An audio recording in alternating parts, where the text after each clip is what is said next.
If you've ever shopped online, and let's face it, who hasn't? Chances are you've bought something from a business powered by Shopify.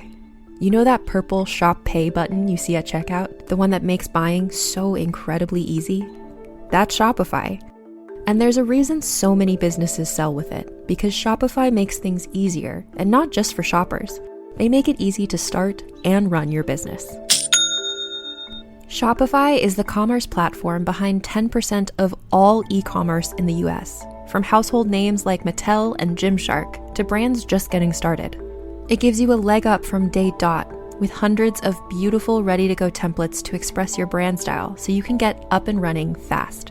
You can tackle your important tasks, from inventory to payments to analytics and more, all in one place. You can also spread your brand's word with built-in marketing and email tools built for you to find and keep new customers. And remember that iconic purple Shop Pay button that's used by millions of businesses around the world? It's why Shopify has the best converting checkout on the planet. Your customers already know and love it. If you want to see less carts being abandoned, it's time for you to head over to Shopify. Sign up for your $1 per month trial and start selling today at shopify.com/realm. Go to shopify.com/realm. Shopify.com/realm. Llegaron los nuevos McCrispy Strips, listos para aventurarse en la mezcla de mayo ketchup, la barbecue que quedó en el fondo de la cajita, Hot Fudge Sundae y en la nueva Creamy Chili McCrispy Strip Dip. Los nuevos McCrispy Strips, ahora en McDonald's. Para pa pa pa.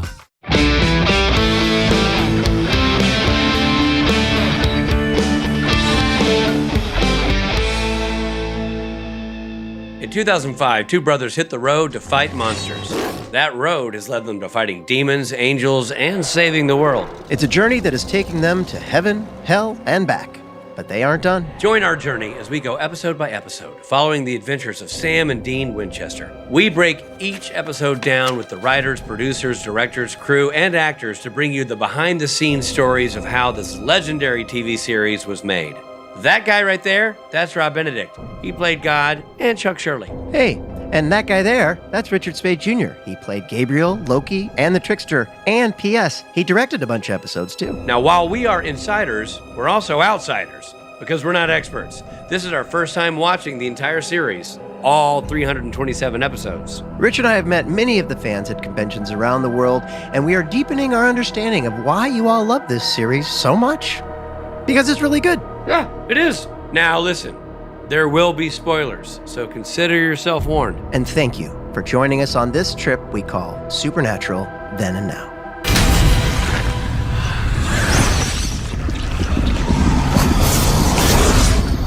Hey everybody, this is Rob Benedict. And I'm Richard Spate Jr. And we are reviewing Season 7, Episode 12, Time After Time. No, we're not. This is the first time we've done it. You act like we've just done this again and again. Time after time. We're just continuing to... Welcome to our podcast. Our podcast is called Season 7, Episode 12. Every week we review. Time after time, the same episode. Hey, before we get into it, just a big thanks to everyone who's listening to the podcast. You know, it's crazy to go back and listen to our first episode. We recorded in Nashville with Jensen and Jared, and you were directing, so you couldn't be there in person. Yeah. And the show has evolved so much. Dude, your voice was so much higher. Like so you were young. just a child, and that you could literally hear your bell bottoms. Yeah. Like fashion change, your lapels were huge. Yeah, You were wearing that corduroy sport coat. Yeah. And you could hear as you turn to the right and left, your big mutton chops brushed by the microphone. Oh, yeah. It's crazy. Yeah. Nixon was in office, I think. Nixon was in office. Yeah, Nixon was in office. And everyone, much like this episode, everyone wore chapeaus. For those who don't know what a chapeau is, it's a type of shoe. It is a shoe, type of shoe, yeah. But some things haven't changed, like the typos. The typos. And the typos. Our motto has always been, come for the content, stay for the typos. That's right. That's right. So thank you for listening. Keep listening and tell your friends. Do not keep this a secret. We want more of you listening. Yes, indeed. Go back to the beginning and start again. Mm-hmm. See if you can listen for how much we've changed. All right, well, here we go into the summary of the show that begins like this. Take it, Robbie. Sam and Dean sit in a motel room. Dean Like they do so many times in so many shows. So many times. So many motel rooms. Dean is obsessed with Dick Roman. Who, Roman? Dick Roman. By the way, a flurry of dick jokes just for the whole season. Really? Well, yeah. I haven't picked up on that. Really? Are you being funny? Well, are you laughing? Apparently, I'm not being funny. You've answered your own question. Maybe because your name is Dick, it's like, you're like, It's old hat. What's so funny about that? Yeah, Okay. exactly. It's just another day at the office.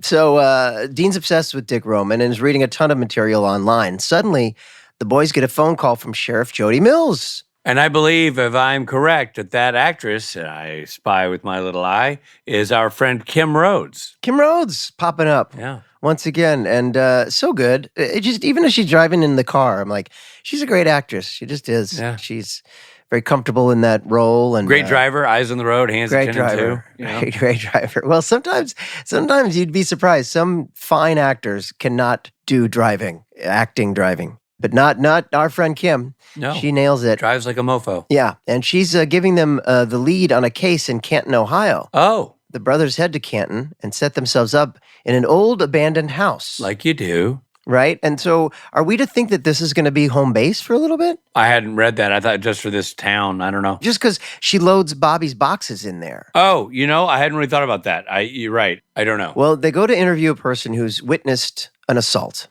He describes a man in a fedora arguing with someone when suddenly a red light came out of the fedora man's chest into the victim, and he aged to death in a matter of seconds. Which people are saying about you, but I say no. By the way, am I aging you to death in a matter of seconds? Yes, exactly. Exactly. You're sucking the red light out of me. All right. The brothers do some research and discover that Canton has been the epicenter for these kind of dead, aged bodies going back to 1928, and that the deaths have always happened in threes. You know what? That's not great advertisement for Canton, Ohio. No, it's not. No, it's not. Not at all. What else? You know what else is in Canton, Ohio? The Baseball Hall of Fame. The Baseball Hall of Fame. Canton, Ohio. How shocked are you that I knew that, by the way? A little, like, I was 50-50 whether or not you'd know that. They go to interview an old woman who discovered one of these dead bodies when she was a little girl. They show her a photograph from an old newspaper, and she recognizes a man named Ethan Snyder, recalling that he lived on her parents' street. Sam and Dean go to Ethan's house on a stakeout. As he's leaving, they track him and see him kill another victim. They attempt to corner him in an alley. Dean bum rushes him and tackles him, but as he does so, a red light encompasses both of them, and they fall into a portal, and he's transported back to 1944, where he instantly gets arrested by local police for brandishing a gun. Great transition, by the way. Great transition, yeah. The episode, I didn't know anything about this episode. Nope. And when that happened, it caught me flat-footed in a cool way. I was like, whoa. I got excited. I was like, Yeah, oh, I'm like, oh, now this is cool. I like these kind of episodes. Yeah, and also, again, it's Phil Sgriccia directed this. It's the transition of the modern day into 1944 is great. Like, we are the character, right? We are surprised like Dean when we round the corner. It's really cool. Yeah. And Robbie Thompson wrote it. So I was like, okay. Oh my gosh, of course, Robbie Thompson. We're in good hands. Dean is questioned at the police station, and the officers can't get a read on him. No. A mysterious detective enters the room, and the interrogators leave. First of all, you got to say, such good writing for the period. Yeah. Like the 1940s lingo.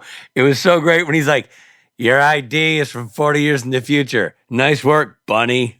Yeah. I think he says Bunny. He does say bunny, and I wondered if Robbie Googled, like... Yes, slang put-downs from the 1940s. Slang in the 1940s, yeah. Yeah, I mean, going forward, he ends up like, that little guy's like, I didn't do nothing. Yeah, that guy, yeah. And then like, Dean smacks him. Yeah. And when Dean keeps saying awesome, and he's like, what fills you Why with are awe? you filled with awe? Yeah. So a mysterious detective enters the room, and the interrogator guy leaves. The detective believes Dean's story. Dean realizes this guy is a hunter. The man introduces himself as Elliot Ness, the famous law enforcement agent who took down the infamous Al Capone. Yeah, dude, guy playing Elliot Ness is great. Period. Perfect. It was great. It's hard to watch actors perform, period, when you don't believe that actor's from the period. This guy, you believed he was from 1944. Now, was Elliot Ness from Canton, Ohio? Or was he from Chicago? Well, he was obviously, that whole story is Chicago, but I don't know if Ness... The Untouchables is Chicago. Maybe the idea is he's followed this guy to this town.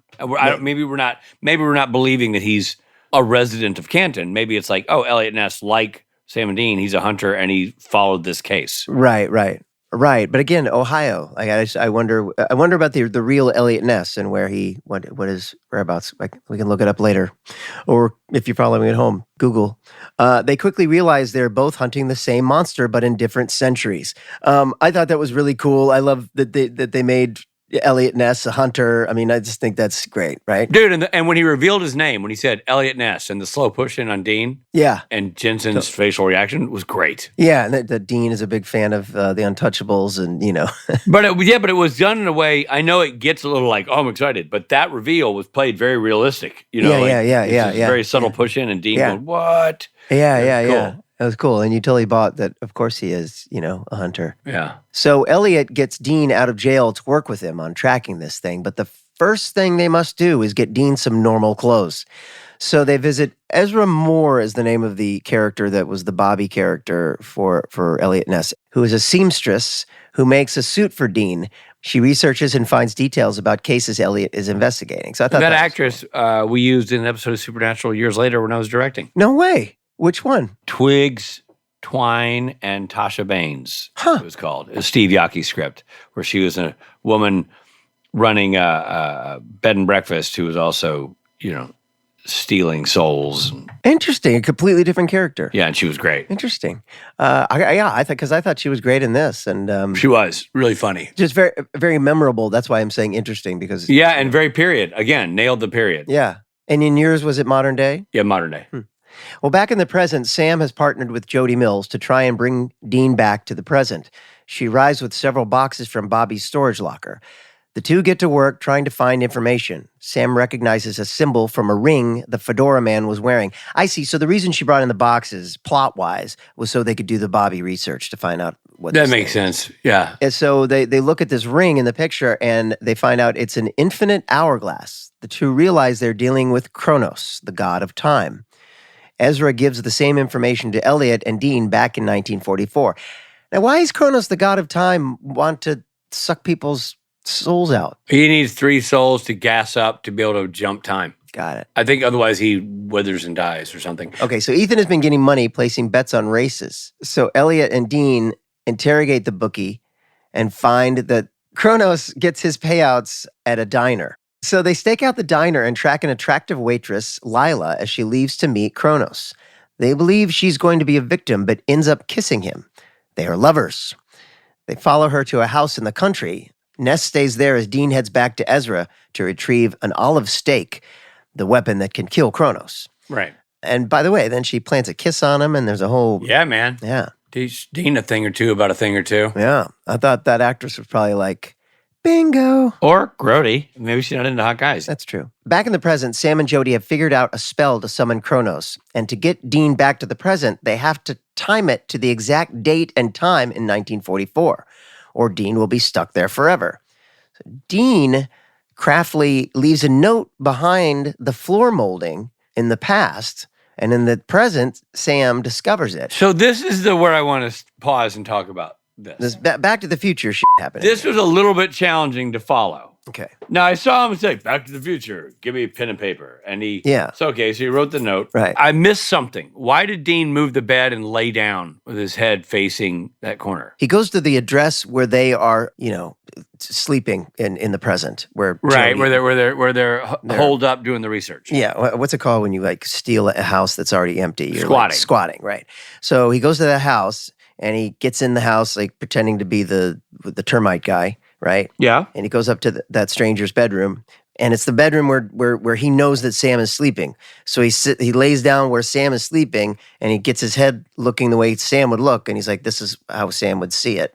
So it's in Sam's eye line as he's sleeping. Got it. So when Sam in the present's like, I got to get some shut eye, and he goes up and he looks, and and it wasn't there before because Dean, the past hadn't happened the way that it happened because Dean's now back in the past. Wow, that was cool. I tracked all that.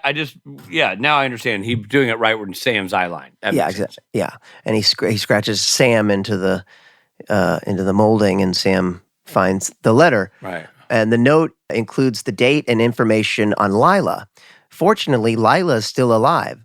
So Sam and Jody go to talk to her in the home or wherever she is and find out the time that all the clocks stopped, and apparently when Dean is actually strangled back in 1944, and that is 11:34 p.m. She's like, oh, that's when the time stopped. And she said, and they strangled that poor boy to death. And talking about Dean here. So back in 1944, Elliot and Dean are confronting Kronos. Elliot has Lila at gunpoint. He tries to reason with her, but she believes he is a monster. Dean and Kronos duke it out. Kronos overpowers him and is strangling him. Back in the present, Sam and Jody do their magic. It pulls Ethan and Dean back to the present. Sam is able to stab Kronos with the olive stake. As Kronos dies, he tells the boys their future is covered in thick black ooze. It's everywhere.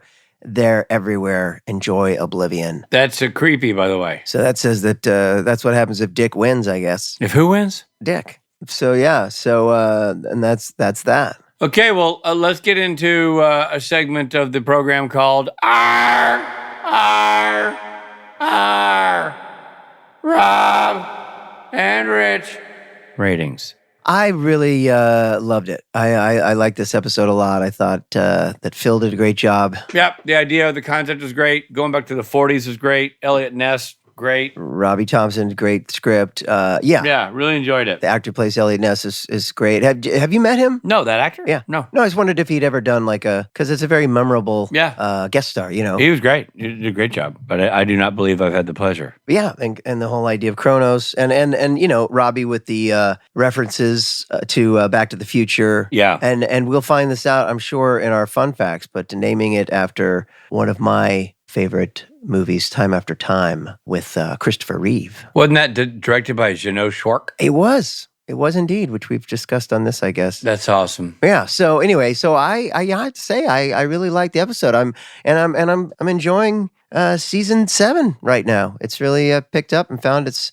footing, and a lot of solid episodes. Yes, I agree. This is a really good one. Like I said, the turn is great, and the way Phil directed it, the juxtaposition between the modern and the past is great. And yep. You know, there's a lot that's great. I want to ask Phil in our interview where they found all those houses, because, you know, it's great old houses. I don't think that's Are those sets going to be allowed, buddy. Unfortunately, we're not going to ask I can't Phil ask that him question. that? Oh, does he say, don't ask me about locations? I mean, if, you know, right. I like to keep a tight script on the questions. Okay. Keep a tight rein. Well, anyway, I'll just have to wonder. But yeah, it was a great little, it looked like a small little Ohio town. Yeah, it was great.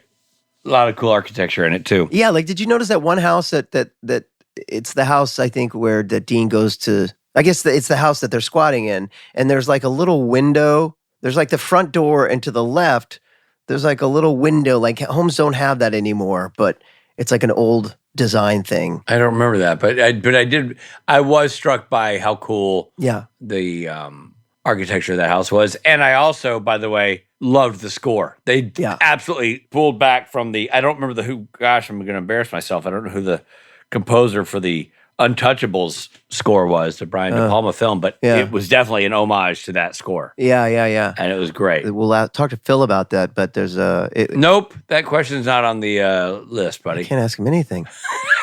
Leonard's and Gruska share the music credit. What? Yeah. Oh, man. That's awesome. Yeah, great all around. Great episode. So, Robert, you got to do something involving facial hair here. What are you thinking? Well, I want to give it a solid beard. Okay. That's good, because that's how we rate things here. I'm going to give it to Michael McDonald. I keep forgetting. I keep forgetting.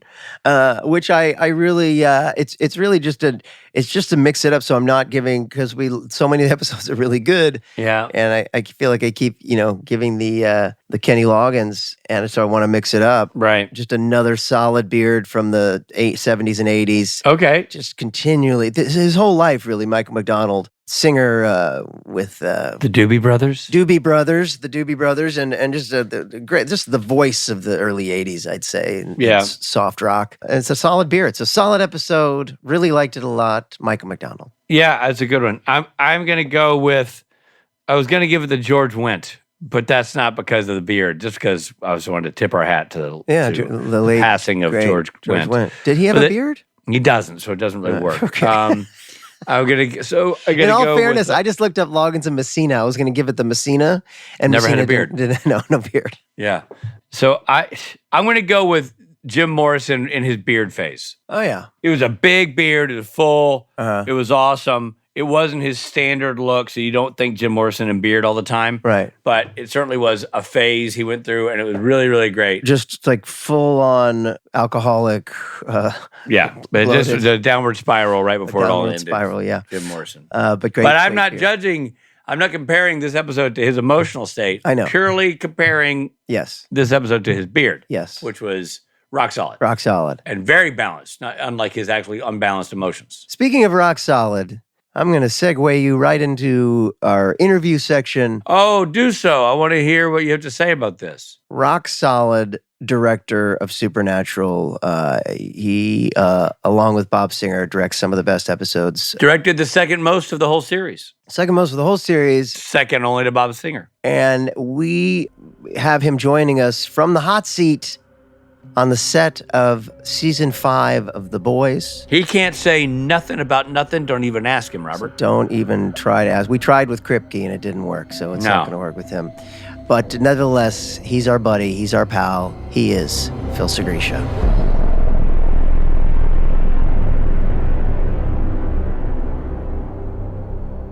We're talking about a great episode in season 7, Time After Time, that you directed. You know, as always, it's like I would liken it to like watching my favorite baseball team. You know, when you direct an episode, I always feel like I'm in good hands. Is what it was going to be my point. Like a baseball team with a good starting pitcher, and so you see at the beginning of the episode, and this episode didn't disappoint. I thought it was super fun. But do you remember getting the script and feeling jazzed about? I mean, because every time you get to go deal with like going back in time, or are you freaking out because you're like, oh shit, I got to deal with having to arrange the. No, this was a super fun one because it was kind of a standalone, and some of the standalones were more fun than the bigger arcing ones sometimes because it was a different kind of puzzle, and this one was, you know, going to 1944 in Cleveland, and we did some research, and Elliot Ness actually was in Cleveland. You know, Rob had that question when we were doing the review. Yeah, I mean, there's a whole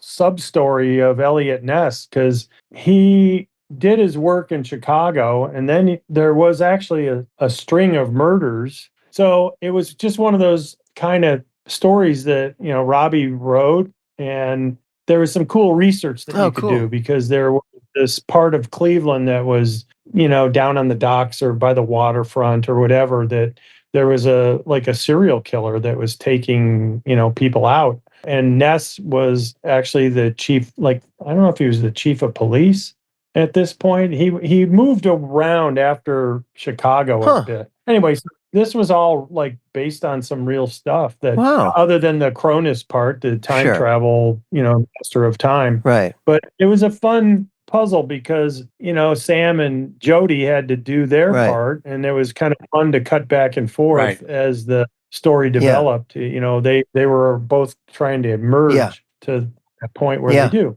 So that's cool. The guest stars we got were phenomenal. Yeah, we agree. We loved Elliot Ness. That guy was great. Yeah, Nicholas, he was wonderful, and the lady that played the Bobby, the woman, Taylor, she was fantastic. She was great. Richard used her in one of his episodes 7 years later. Yeah, she was in one years later, and as so many great Vancouver actors were in multiple Supernatural episodes. So that was super super fun, and also the look, you know, of going to the 40s and going to that noir where we were playing with a hard light. Yeah, dude. So that was amazingly well achieved, and I did not see it coming. Rob and I talked about the reveal into that time period was so cool. Coming out of the alley, we did. You know, he's wrestling. He's in an alley. An alley didn't change that much. An alley's an alley, right? And then round the corner, and boom, it was the same alley. We just redressed it. Wow. And, you know, got the bars and the cops, and, you know, the music is a whole nother story, by the way. Yeah, tell us about that. There's Leonardson and Greska together. But the bigger part was we hired the California Feet Warmers, the band. No kidding. Oh. And we had a recording session. In the DVD of that year, there's a behind the scenes of how the soundtrack got made. No way. Because we brought those guys in, and they were all super young. And I've known those guys since they were real young. Are they like a swing band? Yeah, they're quite a well-known swing band in L.A. I've had them on my shindig. Yeah, I've seen them at the downtown brewery. Yeah, The first one I did was a record release party for them. Yeah. They've been Grammy nominated. They did a couple tunes with Keb Mo. Oh, yeah. They were up for Grammys. Look at that. And they are just phenomenal. They're young people that are into the 30s and 40s and 20s swing band. Yeah. I think maybe one of them had been in a scoring studio kind of idea, where somebody telling them, you gotta read the music and you gotta play this. And, and so they were new at all this, and they got, we paid them whatever the rate is. And it was super fun. We did a behind the scenes thing. I think it's on the DVD. I don't know where else it would be, but, Charles and Patrick and Carlito and a bunch of those guys were, played. And I think Jay and Chris brought in like one or two, maybe one guy that played sax or something. Okay. But it was really super fun because I brought those guys in to Jay and Chris because they were like, I don't know, these guys. And they saw them play. We brought them in for, like, here, just try this out. And they were blown away. So we brought them in and they did the whole soundtrack. That's cool. awesome. So cool. So, I mean, there's a few interstitial pieces that Chris or Jay did, like that was the Today stuff with Jody and Sam. Mm-hmm. Then we swapped over to the jazz stuff to get that flavor. Right. Plus with Surge, it was so much fun because we were purposely lighting things for the shadow, like to reveal Elliot Ness and the hats. And, I used lighting and shadow play to kind of do that noir kind of shtick. Yeah. Oh, the Elliot Ness entrance is really great too. Yeah. Yeah, I was really happy with that and the way that came out because, you're trying this stuff in your head. And then when you see it come together, and we had that lamp that was hanging low to cover who he was, but you saw the cop, and the way the cop was acting was like, oh, this guy's somebody important, And I think all the caricatures that we brought in, the cop and the bookie guy, dude, he was great. We called him. The cop was great. Yep. The cop was great, and I know he only had like that one scene, but he was great. And then the bookie guy is great. I mean, he was like, hey, don't rough the lapels. Hey, hold on now. Yeah, keep your lid on. Like he only plays bookies from the 40s. Yeah. Yes. It was super fun because, we played with the lingo, don't be a bum. Funny, dude. We called that one out. Like, it was so great. That one and what was the other one? What does he call him, Richard? Bindle Stiff. Yeah. Bindle Stiff. Yeah, we had to look all those up because Robbie did some research. And I was like, yeah. Okay. Yeah. So Bindle Stiff. It's so great. It was just super fun to mess around with that genre. I mean, and Jensen putting him together in the suit and the hat and him playing the, Sean Connery of it all. Yeah. It was so stupid and silly, but it was fun. I liked it when he punched the guy and Ness gives him a look. He's like, I learned that from you. Yeah.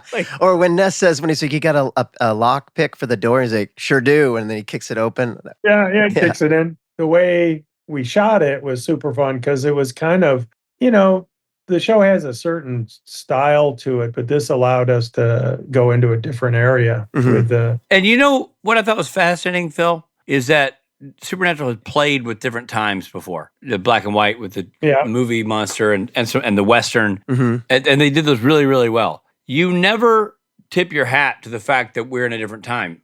Like, Jensen's the fish out of water. The time is correct. Mm. You see what I'm saying? Like, you shot it, it's the 40s.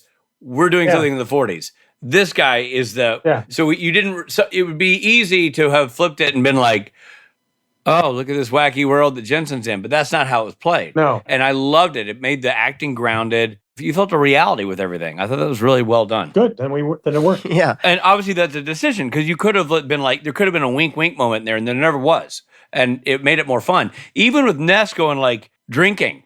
And he's like, you're drinking. He's like, how do you think I found Al Capone? He had the best hooch. Yeah, he had the best hooch. Exactly. I mean, that was just great. Yeah, I constantly am watching this show and just going like, you wouldn't normally expect this level of filmmaking on a 7th season of a show in the CW. You just don't, it's cinematic. A lot of people that liked doing that work, Jerry Wanick and the art department did fantastic work. Yeah.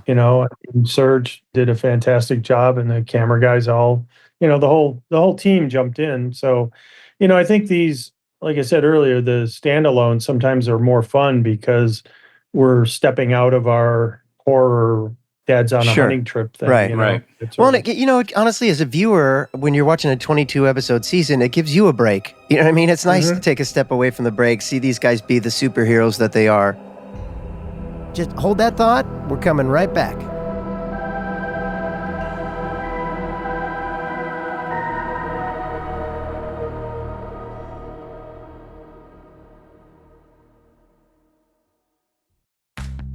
You chose to hit play on this podcast today. Smart choice. Progressive loves to help people make smart choices. That's why they offer a tool called Auto Quote Explorer that allows you to compare your Progressive car insurance quote with rates from other companies. So you save time on the research and can enjoy savings when you choose the best rate for you. Give it a try after this episode at progressive.com. Progressive Casualty Insurance Company and Affiliates. Not available in all states or situations. Prices vary based on how you buy.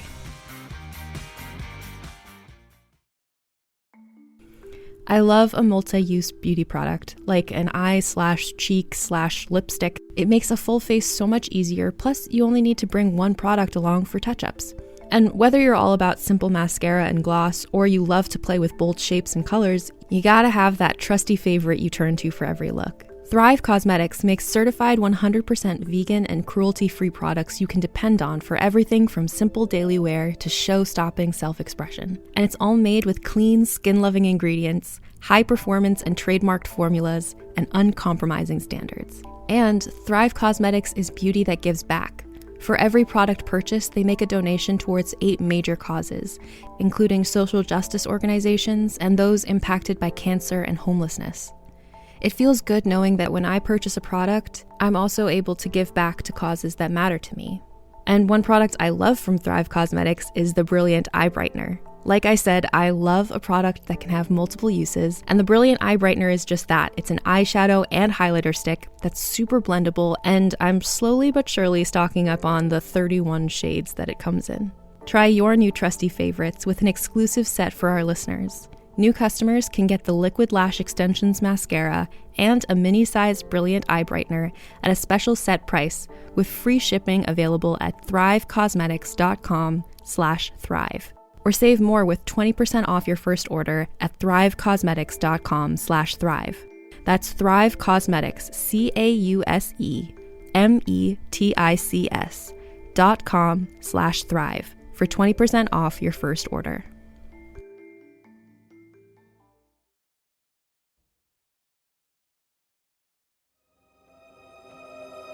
Thanks for listening, everybody. And now back to the episode.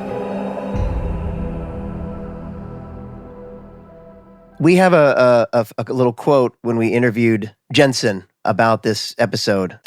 I always remember Phil's episodes because he thinks outside of the box and he usually shoots really wacky, crazy stuff. And I remember he got the Tommy gun for me to do this big thing. And I don't even think it made it in the cut, but he just wanted it as a teaser. That was a lot of fun going back. Any of the time travel episodes, they're a lot of fun. Whether it's Frontierland that Guy B directed, Time After Time, Phil did. There's a few others, but I always jump at those. Yeah. Those are a lot of fun to mix it up with. Yeah, we were laughing about Frontierland because it looked like you had a really good time. I probably had more fun than I should have on that particular episode, yeah. So was there a bit with the Tommy gun that got cut out? No, we had the Tommy gun, and I said, we need to shoot this Tommy gun. And there wasn't that moment in the alley where they come out and they're going to take out the guy. He's after the girl. And then he kisses her and they're like, oh. We did a low angle promo shot where they come running in and they blast away and the camera was underneath and it's just him firing the Tommy gun. And I said, we need to just do this. So we had it for promo purposes. It had to go in there somewhere, but it wasn't scripted that he ever shot the gun. Ah, funny. But it's one of those moments where you go, if we don't do this, we're going to be really sorry that we didn't do it. Yeah. We had the shot, we had the look of it. We had to have an armorer on the day because those were real old guns, they were real, you're shooting blanks. And, so we had to make sure everybody's protected and all that. But it was kind of one of those moments that was just, let's do it. Come on. It's going to take us an extra 10 minutes. Yeah. And I'm sure it went into the promo somewhere. Oh, funny. Well, and you're, thinking like an editor there too, right? Mm-hmm.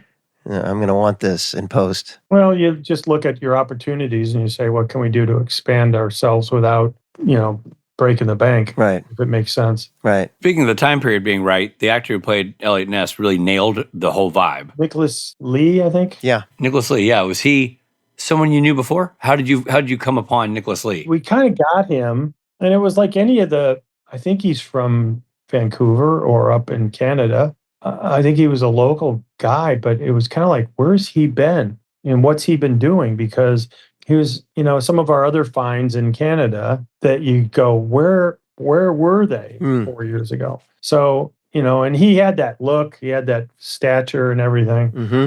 And Jason, who played the Kronos guy, I liked how he was more slender and like agile, and I felt that time travel jumper, more like Mercury or something, was more right. interesting. They all did a great job, and the actress who played the wife or the damsel in distress, lover, played the woman that he had a love for. Yeah, Melissa Roxburgh. You are so good with names, Phil. Yeah. That's crazy. Melissa Roxburgh. No, I just she was on something else recently that I saw that was maybe not recently, but after that she went on to some other things. Well, she was great. She was just absolutely great. Yeah. And nothing takes you out of it if you're watching a period piece and someone seems like a modern actor, Right. And they seemed like period actors. Yeah. Hair and makeup and wardrobe and, everybody clicked into the right spot. That is true, but it's also all of that can only get the actor so far. They have to have those words have to come out of their mouth naturally. The rhythms have to work. You know what I mean? Like it's a different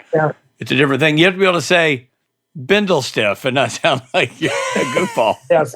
I think also an interesting part of this was that Bobby had just passed away. And so you had that, you had that Kim's character wasn't quite as far into the relationship with the boys as it was as years later. Right. And I'd forgotten about that, she was kind of that outsider for a little while. Mm-hmm. Not that she wasn't part of the group, but she wasn't. Yeah.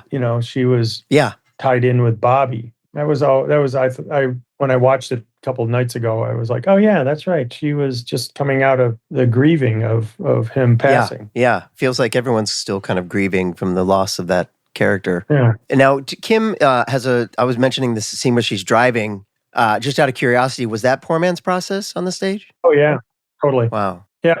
All poor man's, and we put the camera down in the car, that first shot that's low, and then the other one's through the windshield. Wow. And I think we had rain going. You always do, right? Isn't that kind of the deal? It just feels like it's better to hide the night, to hide the poor man's of it all. Man, I never thought, honestly, because I was never involved in one of those, and I know Richard shot him too, but so as I'm watching it, I never thought for a second until I asked this question. Good. Well, there's, it's one of those things that in order to get it right, to go out at night, it's such a process. You got to put the car on a trailer, then you got to put the cameras on the trailer, then you got to put the sound people on the trailer, then you got to, it's like this major time, vacuum that sucks out the day. Yeah. So it's worked out to our favor that we added a ton of layers on those scenes that were, just, lights in the background and stuff that, wind and smoke, going by fog. Incredibly effective, man. And you're in a nice dry studio. Yeah. What about the homes? Where'd you find those old houses? Actually, they were the one where the guy that smoked weed was down the street from the empty one. Okay. Just old Vancouver houses. Yeah. Big old Victorian kind of looking things. And the alleyway was in that block area, the back where... Now, the yellow house that they break into is another section of town, as I recall. But the one that they end up in, and then Dean leaves the etched-in Sam, that empty bedroom, that was a house that then we went and, we were in there when it was empty, and then we jumped back in time and took away the fencing and all that and made it look like it was from 1944. Did you build one of those rooms? Is that bedroom built? No, that was none of those. But even though, because it goes from being like a old stained wood baseboard to being white. Yeah, the art department did that. Wow. I think what we did is we went in there for one part of it, then we went away, and art department went back into the house. The old man that answers the door and Dean goes up the stairs. That's the exact same house. Wow. We just dressed just that section and then took it all away. Wow. It helps when you put, old newspapers on the windows because it cuts away. You can make it look like a stage, but we also wanted to keep the neighborhood out because we were doing some other stuff with it outside. Wow. Right. Very effective. That's what I remember anyway. Wow. Jason Doring mentioned the Kronos actor mentioned in an interview that you and he worked together to try to make Kronos mannerisms clock-like. He said he speaks sharply, moves like the hands of a clock. You even asked the sound department to add a ticking. I think it was one of those things that we kind of wanted him to be a bit odd, and he was a god. So it was more like his movements were all very, there's very little emotion, even though he's in love. He's kind of on this ticking clock. Yeah. And he only has so much time when he has to jump back to wherever he's jumping to. So it was fun to play around with all that. Yeah. Because we didn't have any predecessor to any of that. That's super cool, man. It's so well done. And then were the cutaways to Jared and Kim as written, or did you switch that rhythm up at all? I don't remember. I just know that I wanted to gain pace as they went and as they interwove it, together, because one ends, then the next one starts, and I wanted some transitional pieces with the books or the and all that felt so cool and cinematic, and that's what I was wondering if you're like, oh no, I need to put this here so I can connect these things with this image, or no, I think that's kind of the way Robbie had it. Awesome. I don't remember shifting that. I just remember knowing that I wanted it to feel like it gained momentum as the story went, because you want it to feel like it's a ticking clock. Right. They only have so much time, and they got to figure this out. The fact that you were in a time period in 1944, and we were in that time period, Dean was the visitor, did that affect your shot choices or your use of camera moves or lack of camera moves? Were you basing it on the style of the time at all? Yeah. Well, I tried to go a little noir. You can see, you're either on some really wide shot, like looking at the house from the road, and you see Elliot Ness walk up with his shotgun, Yeah, that was a cool shot. And it's kind of silhouetted. Moon shots were shot out there. That wasn't stock footage. We actually had the moon. Those were like, Serge, we got to get a camera on that. We played with the speed a little bit here and there, but, you try and make it so it's effective to the time. There's a couple shots, the Elliot Ness arrival in the jail, you see his shadow on the wall.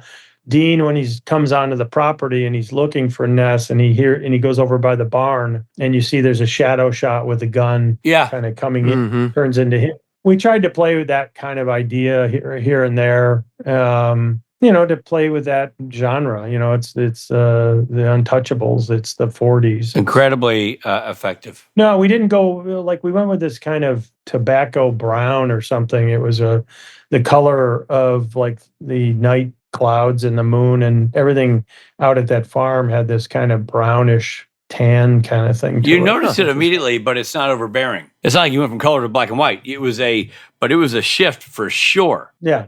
When Dean comes out the alley. Yeah, exactly. As the camera comes out, we're in his world. Then as we dollied and craned backwards, we shifted, the color timing shifted to 1944. Now listen, that's super cool and complex. Did that require something? Because I know when you're putting a LUT on something, it requires, Stairs will light accordingly.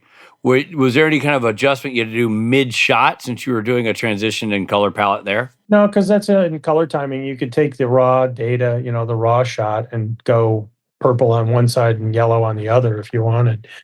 So that was all in color timing. But it was one of those that we subtly, hopefully it's subtle, that you're with Dean until you come out. I wanted that portal of the alley entrance to be the changeover. Yeah, genius. So we come out wider, all of a sudden Dean's standing there, and you see part of it too, the music's kind of cueing you too. But as you come out, you see that car especially, and the color all of a sudden has changed here. It's like you're, Wizard of Oz, where you go from Kansas black and white to Oz. Yeah, exactly. Maybe not that crazy of a changeover, but it was. I feel like there were elements that reminded me of Indiana Jones. Just again, the shadow. The time again. The 19 early the hat. 40s. Yeah, the hat. But like the shadow and the sort of that kind of thing. I'm thinking that there's a scene in that where the bad guy walks in the tent or something, and you see the shadow.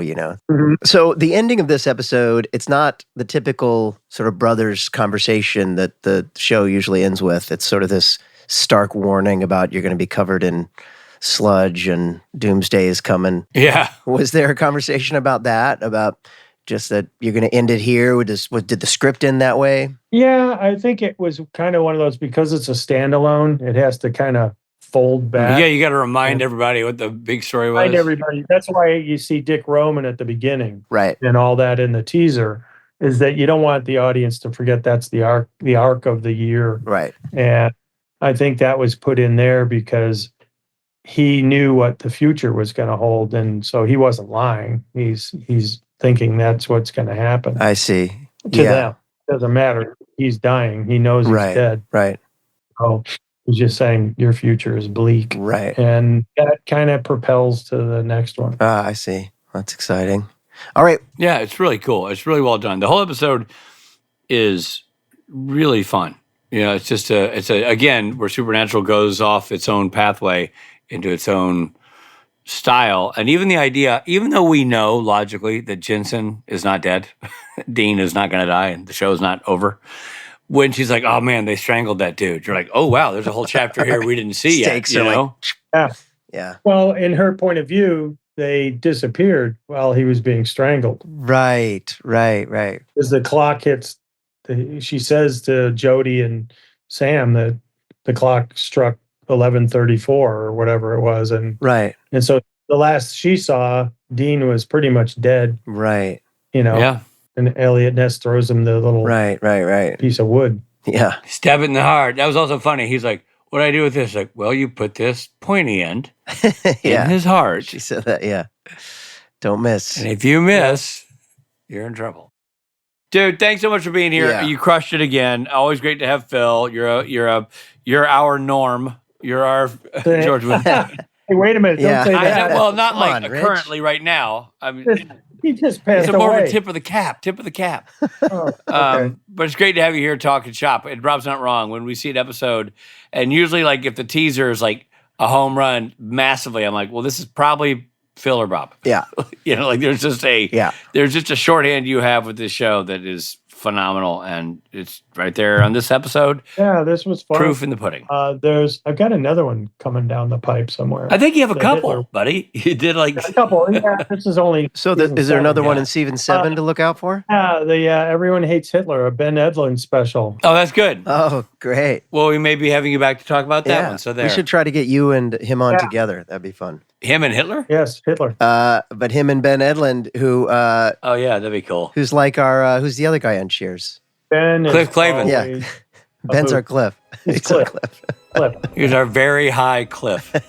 Dude, thank you, Philip. Great seeing you. Ciao. Thanks, buddy. All right. Good luck. Hey there, this is Jared Padalecki, and I hope you're enjoying the episode. But we gotta pull over for a second for some messages.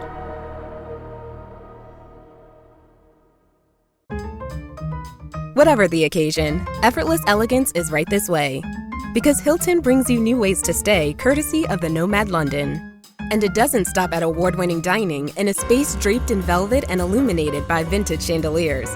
No, this day goes beyond with unparalleled personalized service and attentive hospitality. Oh, and did we mention the Nomad London can be booked using your Hilton Honors points at Hilton.com? Hilton, for the stay.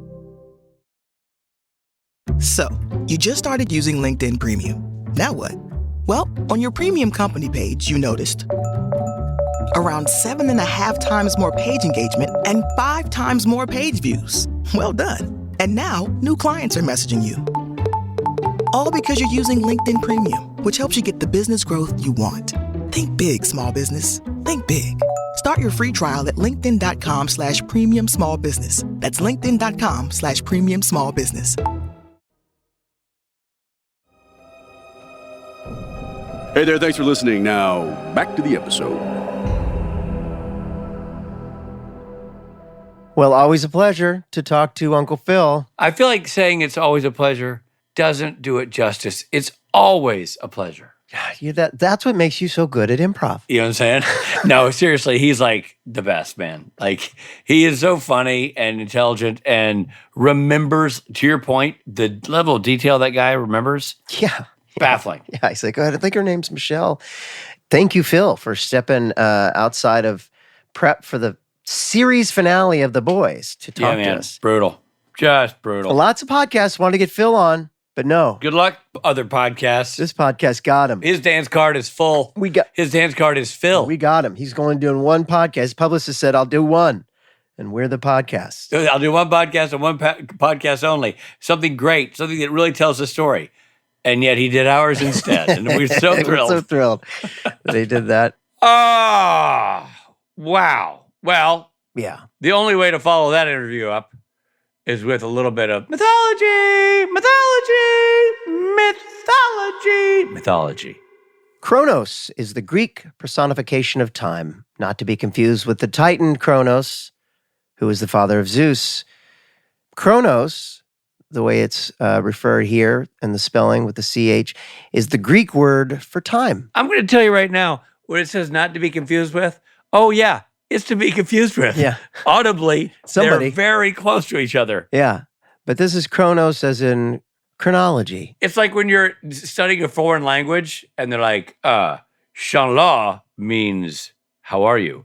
But if you say Shallah, you've just said anus. Like, what? Like, just be careful how you emphasize that last syllable. Okay. Yeah. It feels like that with this. Like, it's Kronos. Right. Is the Greek god of time, but Kronos right. is the father of Zeus. Who ironically was late for everything. Yes. Except for eating his own children. He was right on time for that. Who ate their children? Kronos. The Titan Kronos, the father of Zeus? He ate all the kids. Even Zeus? But somehow his wife fooled him into thinking that a rock was his baby, and he ate a rock instead of Zeus, which is how Zeus lived. Wow. And then the rest is... Factual history. The rest is Kronos, as they say. I don't think we have Kronos for this kind of chat. Let's get going. Kronos is more of a principle than a god with stories or myths, and he symbolizes the inevitability of time and change. He is typically depicted as an old man with a long gray beard, Father Time / Rob Benedict. Richard Spade Jr. But as you know, we beat each other to the same joke. In this episode, they did not do that. They went with the sort of spiffy three-piece suit-wearing guy, which I liked. CW version of Father Time. Yeah. More like Uncle Time. Yeah, well, cousin time. All that's very interesting, but none of it's factual. And that's why we have a different segment called Fun Facts! Fun Facts! Fun Facts! Fun Facts.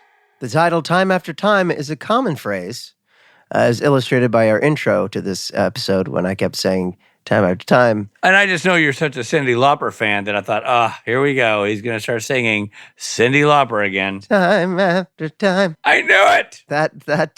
So that's a one reference. It's a Cyndi Lauper song. And also is more likely a reference to the 1979 film Time After Time, in which Malcolm McDowell plays H.G. Wells, who travels to the 20th century in pursuit of the time-traveling Jack the Ripper, played by David Warner. That's the David Warner. Yeah, of course. Yeah. Great actor. Great. Always played a great bad guy. The French title is Les Incorruptibles, which translated is the Untouchables. Any other languages covering this title, Robert? I guess in we've got the Japanese title. Can you read it? I can't, but loosely translated, it's the happy fun boat that kills you. Yeah. That makes sense. Sarah Gamble said the idea for the episode was inspired by the book The Time Traveler's Wife. In it, a man can't control his time jumping. That's what the kids call it these days, time jumping. Rob also can't control his time jumping. I've seen it happen, and it ain't pretty. They made that into a movie, The Time Traveler's Wife. I did not see it. I didn't either. But yeah, there you go. There you have it. You know what? Real quick, I thought the guest star who played his wife or his lover or whatever was great. Oh my Yeah. gosh, she was really good. Poor It was thing. solid acting throughout. Yeah, I mean, she's like crying, and Yeah, and she looked of the period so she well. did. Yeah, she really did. The medical examiner's report on the death of Charles Durbin lists multiple supernatural crew members. Oh no, meaning they died? Oh no, wait, it's a joke. That's funny. I get it. November 5th is the date Sam brings Dean back to the present and they kill Kronos. November 5th in Back to the Future is the date that Doc Brown conceived the flux capacitor and Marty travels to 1955 for the first time. 11:34 is the moment Dean and Kronos travel back to the present. 11:34 viewed upside down spells hell, especially if you draw an effed up H. Not on my computer, but on a calculator, yeah. Yeah. That's a good one. I like that. I like that fun fact. That and the November 5th one. Those are good finds. Good fun facts. Well, it's been just a joy-filled Trump this episode, and It has been a joy-filled, a bindle stiff, if you will, of an episode. mercy. Anyway, it's been a great episode. We got some great new fresh beards in here. It's good, solid all around. Nice work, Robbie Thompson and Phil Sgriccia and everybody else. Yeah, nice work, everyone. Really solid episode. Great to see Kim Rhodes back, as always. Oh, yeah. And just season 7. And I know we're going to keep saying this for another 7 seasons, 8 seasons, however long we have to go. Yeah. But the show is continually surprising me with how, when it's good, it's really, really good. And it's and to see that kind of work in season 7 of an episode is fantastic. You know, is rare, I think. Yeah, man. Very cool. So, solid work, Supernatural. We'll see you on the next one. Yeah, you will. Let's do it. This episode of Supernatural features Jared Padalecki as Sam Winchester, Jensen Ackles as Dean Winchester. Guest stars include Nicholas Lee, Kim Rhodes, Jason Doring, Melissa Roxburgh, Linda Darlow. Linda Darlow is the actress I used in a future episode. Oh, cool. And Catherine Barrell. Time After Time was written by Robbie Thompson and directed by Phil Sgriccia. Editing by Donald L. Cook. Music by Jay Greska and Christopher Leonards. Executive produced by Robert Singer and Sarah Gamble. Supernatural was created by Eric Kripke. The episode originally aired on January 13th, 2012. This episode of Supernatural Then and Now was hosted and executive produced by Richard Speight Jr. and Rob Benedict. Produced by Stephen Hine, written by Stephen Hine and Haida Holscher. And edited and associate produced by Trey Booty. What's up, Music provided by Tim Wynn. The episode was recorded with the help of Sonic Fuel Studios. This podcast is from Story Mill Media. Follow the podcast on Instagram and YouTube at SPN Then and Now. Become a member of the podcast to get early access, chat rooms with other fans, and video interviews at patreon.com/SPN Then and Now.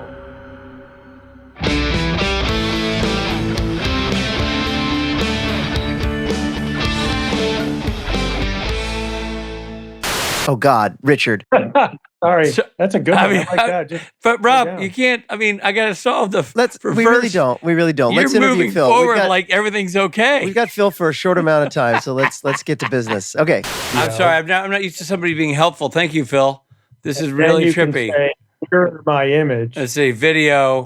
Well, that wasn't hard at all, Phil. Nice to have Phil here to help me. Well, Rob, I'm looking at you. You're a grown man.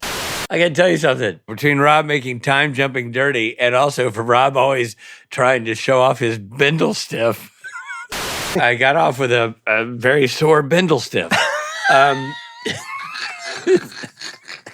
After some time jumping. Hold on a second. With whom did Doc Brown conceive the flux capacitor? I knew that was Mrs. Capacitor? He laid the egg, yeah. with Mrs. Capacitor. Yeah. 9 months they named later. it Flux. 9 months later, she gave birth to the capacitor. They named Flux. Yeah. Yeah. Okay, talk amongst yourselves. Rob, be funny for a second. Okay, this is actually a great. What's great about this podcast is that it does get edited. No, it doesn't. It's real time. So we don't have to. I don't have to stall. You just go. By the way, I did find a website that had best beards of the 1970s. Band by band, and number 1 is the Doobie Brothers because of Michael McDonald. Great. But you know what's funny? Now that you're saying, I'm seeing the word Kronos written, and maybe it was in one of those newspapers they were looking at or some documentation in the episode, but I didn't catch it. the whole time they're saying Kronos, I was picturing Zeus's dad. Like KRON. KRO. And so I was going like, why? How? Right. Like I was confused on how that was tying in. I'm like, okay, he's Kronos. Right. Kronos ate his children. Right. I'm not getting this. Right. But now I realize, it's Kronos of the CH. You're like, you put in a call to Zeus, and you're like, Zeus. Zeus, is this your dad? I showed him the Question. episode. No. Quick question. Ta-da. Philip. Hi. Nope. I don't want people to know about this interview. This is private. Your thing, Steve, said 7 p.m. Pacific, and I'm like, Pacific? Steven, we've been over this. 10 o'clock. That's 10 o'clock my time. I'm like, I got to go to bed. I told Steve is under strict orders to send everything in Greenwich Mean Time. We apologize. That's better. I can handle that. Right. Hi. Well, I'm prepping the finale, which we start on Friday, but someone in the producer ranks decided it'd be better for me to prep that I should really just shoot pickup scenes from the episodes I already directed. So tomorrow I'm directing again all day, and I start shooting the finale, the show finale, on Friday. Oh, okay. Okay. Wow, Phil. Exciting stuff. For some reason, Phil, I thought we'd find you on a beach because that's your backdrop is the beach. That's how you know he's in a rush. Yeah. This is my, I can change that. He's too busy to put himself on the island. Yes. Appreciate you, buddy. And hey, how's the shoot going? Are you going all right? Everything going okay? I start the finale on Friday. All right. Wow.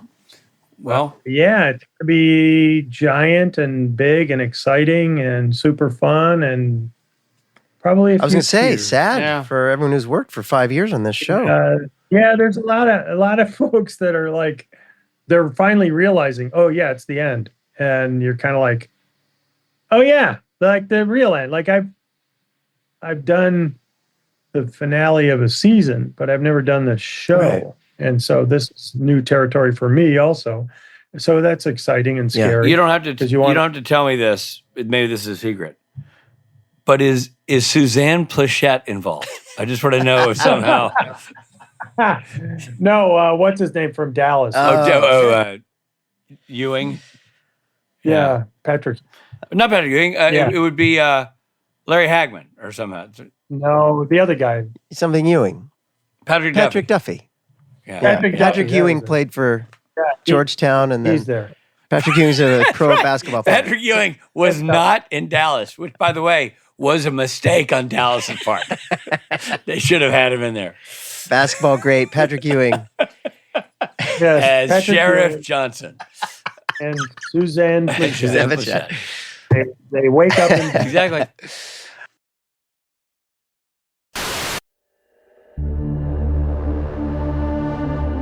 Story Mill Media.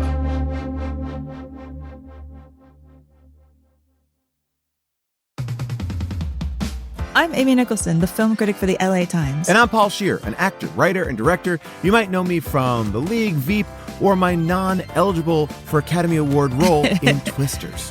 We love movies, and we come at them from different perspectives. Yeah, like Amy thinks that, Joe Pesci was miscast in Goodfellas, and I don't. He's too old. Let's not forget that Paul thinks that Dune 2 is overrated. It is. Anyway, despite this, we come together to host Unspooled, a podcast where we talk about good movies, critical hits, fan favorites, must-sees, and in case you missed them. We're talking Parasite to Home Alone. From Grease to The Dark Knight. We've done deep dives on popcorn flicks. We've talked about why Independence Day deserves a second look. And we've talked about horror movies, some that you've never even heard of, like Ganja and Hess. So if you love movies like we do, come along on our cinematic adventure. Listen to Unspooled wherever you get your podcasts. And don't forget to hit the follow button.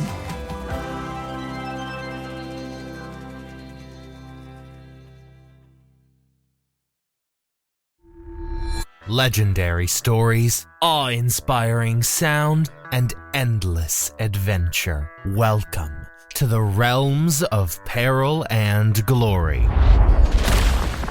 Explore the mechanically magical vistas of Vale, the paranormal mysteries of liminal London, and the cyberpunk chaos of Cyborg.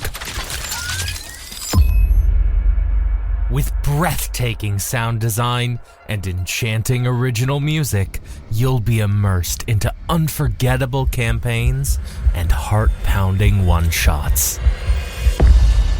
Ignite your imagination and discover the realms of peril and glory today. Go to realmspod.com or search Realms of Peril and Glory wherever you listen to podcasts. 2, 1.